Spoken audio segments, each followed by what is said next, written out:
의사가 말했어요. 더 이상 희망이 없습니다. 기계를 끄는 게 나을 것 같아요. 그 순간 제 세상이 무너져 내렸습니다. 17살 아들이 교통사고로 뇌사 판정을 받았거든요. 주변에서는 포기하라고 했지만 저는 절대로 포기할 수 없었어요. 그 작은 심장이 아직 뛰고 있는데 어떻게 포기할 수 있겠어요?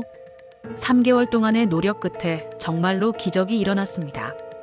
도대체 그 절망적인 상황에서 무슨 일이 있었길래 의학적으로 불가능하다던 아이가 다시 돌아온 걸까요? 지금부터 그 이야기를 적어보려고 합니다. 오늘의 이야기가 여러분에게 힘이 되길 바라며 좋아요와 구독 부탁드립니다. 저는 김미정입니다. 수도권의 한 대학병원에서 15년째 간호사로 일하고 있어요. 그날도 평범한 하루였어요. 오후 3시 즈음 응급실에서 전화가 왔습니다. 교통사고로 17세 남성 환자 응급실에 들어왔는데 상태가 좋지 않아 보호자에게 바로 연락해야 할 것 같습니다. 혹시 내려오실 수 있을까요? 그 순간 덜컹했어요. 저희 아들 준호도 17살이었거든요. 지금 내려갈게요. 근데 그 환자분 성함 확인되었나요? 김준호라고 적혀 있습니다. 준호. 제 아들과 이름이 같았어요. 수화기를 떨어뜨리고 병원 복도를 미친 듯이 뛰었어요. 응급실 문을 열었을 때의 그 광경을 평생 잊을 수 없어요. 제 아들이 온몸에 관을 꽂은 채 침대에 누워 있었거든요. 얼굴이 퉁퉁 부어서 알아볼 수도 없었어요. 의사 선생님, 우리 아들 어떻게 된 건가요? 저는 떨리는 목소리로 물었어요. 심각한 뇌출혈입니다. 지금 응급수술에 들어가야 해요. 그렇게 6시간의 수술이 시작됐어요. 남편도 병원으로 달려왔어요. 우리 가족은 수술실 앞에서 기도만 했어요. 제발, 제발 살려주세요. 수술이 끝났을 때는 밤 10시였어요. 담당의 선생님이 나왔을 때의 표정을 보는 순간 불길한 예감이 들었어요. 수술은 마쳤습니다. 하지만 뭐예요? 제가 다급하게 물었어요. 뇌압이 너무 높아서 뇌사 상태입니다. 생명 유지 장치로만 숨을 쉬고 있어요. 그 말이 무슨 뜻인지 저는 너무 잘 알고 있었어요. 간호사니까요. 뇌사라는 건 사실상 죽음과 같다는 걸 말이에요. 그럼 의식을 되찾을 가능성은요? 거의 불가능에 가깝습니다. 일주일 정도 지켜본 후 결정하셔야 할 것 같아요. 중환자실로 옮겨진 준호를 보는 순간 제 다리에 힘이 빠졌어요. 온몸에 연결된 기계들, 인공호흡기 소리만 들렸어요. 준호야, 엄마야, 들리니?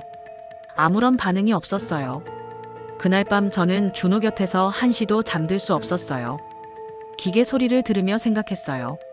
이게 꿈이었으면 좋겠어.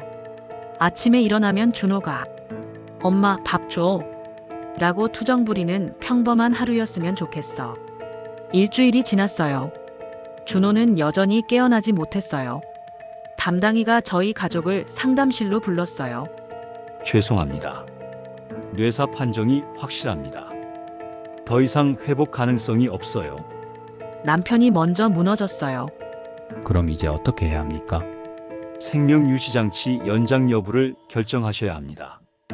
이런 상태로 계속 두는 건 환자에게도 가족에게도 고통일 뿐이에요.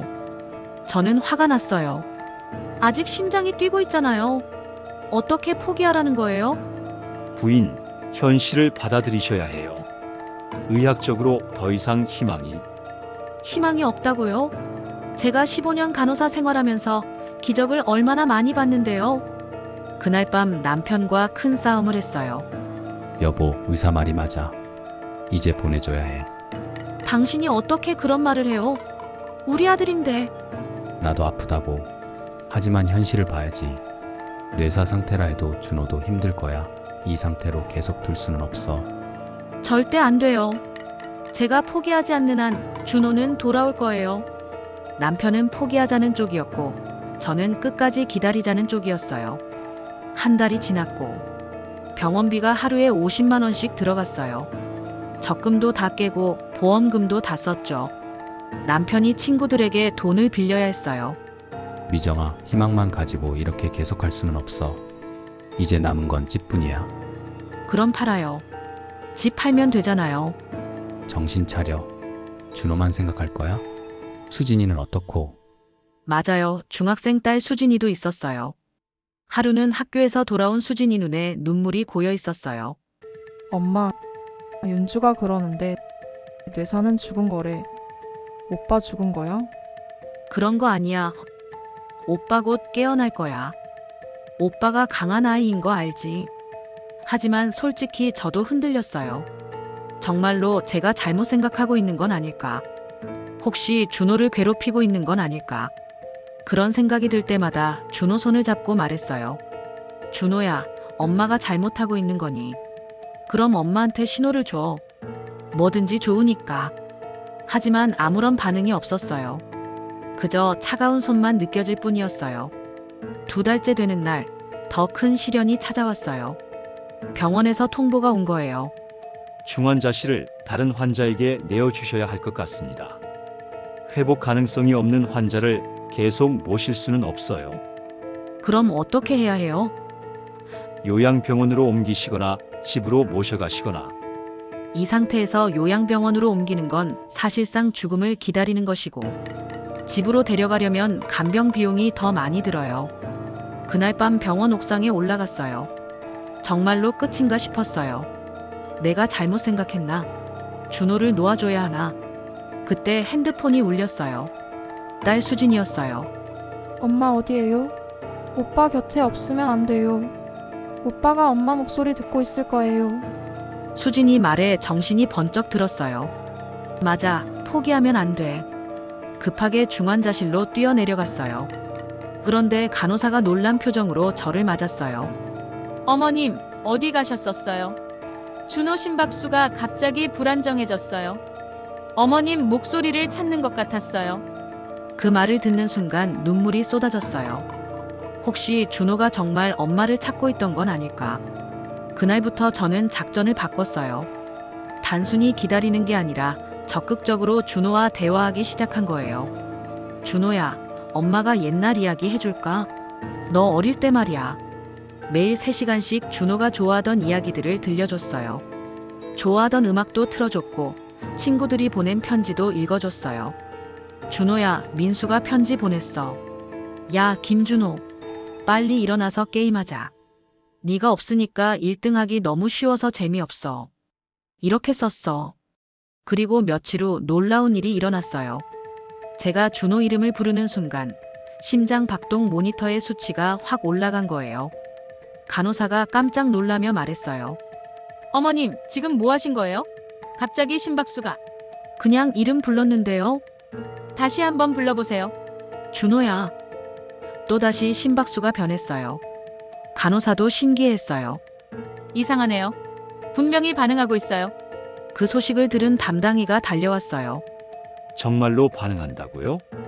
네, 직접 보세요. 의사가 여러 가지 테스트를 해봤어요. 손전등으로 눈을 비춰보고 아픈 자극을 줘보고. 어머님, 손을 꽉 잡고 준호야라고 불러보세요.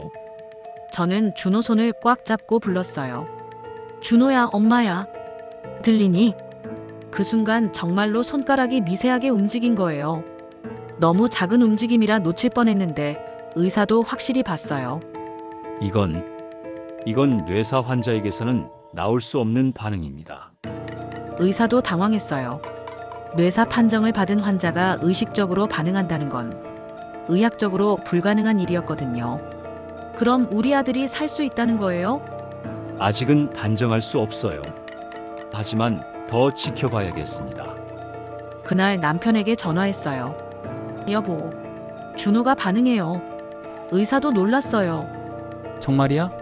정말로? 남편 목소리에 처음으로 희망이 들렸어요. 그날 밤 가족들이 모두 병원에 왔어요. 할아버지, 할머니, 수진이까지. 모두 준호 침대 주위에 서서 이름을 불렀어요. 준호야. 오빠, 준호야. 그때마다 심박수가 변했어요. 기적이 시작되고 있었어요. 일주일 후 더 큰 변화가 있었어요. 제가 준호야, 엄마 손 잡아봐 라고 말했을 때 정말로 손가락에 힘을 주는 거예요. 약하지만 분명히 잡으려는 의지가 느껴졌어요. 의사도 믿을 수 없다는 표정이었어요. 뇌 MRI를 다시 찍어보겠습니다. 뭔가 변화가 있을 거예요. MRI 결과는 정말 놀라웠어요. 부어있던 뇌가 가라앉기 시작했고 뇌파에도 미세한 활동이 포착된 거예요. 이런 경우는 정말 드문 일입니다. 의학 저널에 실릴 만한 사례예요. 의사가 감탄했어요. 준호가 회복되어 가는 거죠? 아직은 모르겠어요. 하지만 분명한 건 준호가 돌아오려고 노력하고 있다는 겁니다. 그 말을 듣는 순간 3개월 동안 참았던 눈물이 쏟아졌어요. 고마워 준호야. 엄마 말 들어줘서 고마워. 손을 잡은 채 중얼거렸어요. 그때 정말로 준호가 제 손을 꽉 잡는 게 느껴졌어요. 살아있어. 우리 아들이 살아있어. 석 달째 되는 날 기적 같은 일이 일어났어요. 평소처럼 준호에게 말을 걸고 있었어요. 준호야, 오늘 날씨가 정말 좋아. 네가 좋아하는 가을이야. 곧 깨어나서 같이 단풍 보러 가자. 그런데 갑자기 준호 눈꺼풀이 떨리기 시작한 거예요. 준호야, 준호야. 저는 흥분해서 간호사를 불렀어요. 빨리 와보세요. 눈을 뜨려고 해요. 간호사가 달려왔을 때 준호가 천천히 눈을 떴어요. 흐릿한 눈동자가 저를 바라봤어요. 준호야, 엄마야. 엄마 보이니? 준호 입술이 미세하게 움직였어요. 소리는 안 나왔지만 분명히 엄마라고 입모양을 만들고 있었어요. 저는 준호를 껴안고 펑펑 울었어요. 3개월 동안 기다렸던 순간이었어요. 담당이도 달려왔어요. 정말 눈을 떴군요. 이건 기적입니다. 시간이 걸리겠지만 준호가 좋아지고 있어요. 정말 대단한 회복력이에요. 그날 남편과 수진이가 달려왔을 때 준호는 또 눈을 떴어요. 준호야, 오빠, 준호가 가족들을 한 명씩 바라봤어요. 아직 말은 할 수 없었지만 눈빛에서 의식이 돌아왔다는 걸 느낄 수 있었어요. 일주일 후 기관절 개관을 제거했어요.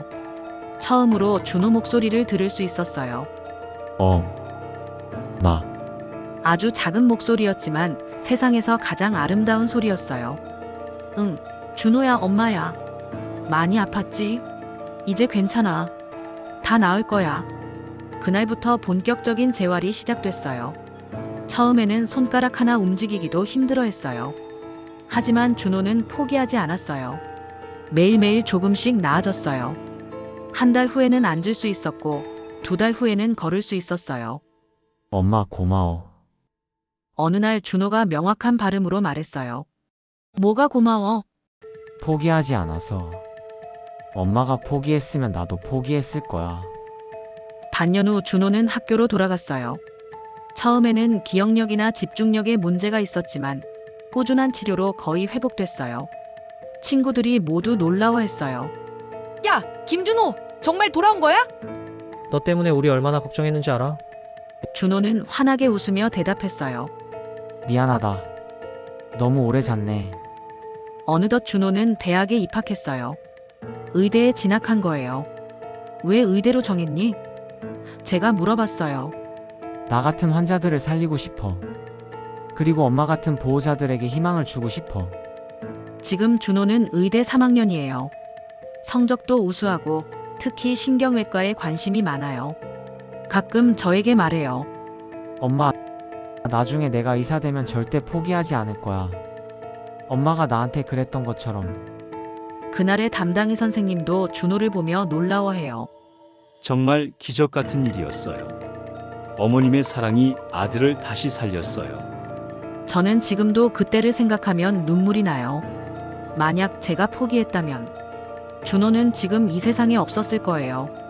모든 사람이 포기하라고 했을 때 엄마의 직감과 사랑만이 유일한 희망이었어요. 지금 준호는 제게 말해요. 엄마, 그때 엄마 목소리가 들렸어. 까맣고 추운 곳에서 엄마가 계속 부르는 소리가 들려서 따라왔어. 엄마가 포기하지 말라고 했잖아. 의사들은 이걸 의학적 기적이라고 불러요. 하지만 저는 알아요. 이건 기적이 아니라 사랑이에요. 포기하지 않는 사랑의 힘이었어요. 지금도 어딘가에서 사랑하는 사람을 위해 포기하지 않고 기다리는 분들이 계실 거예요. 포기하지 마세요. 사랑은 정말로 기적을 만들어내거든요. 준호가 그걸 증명했어요.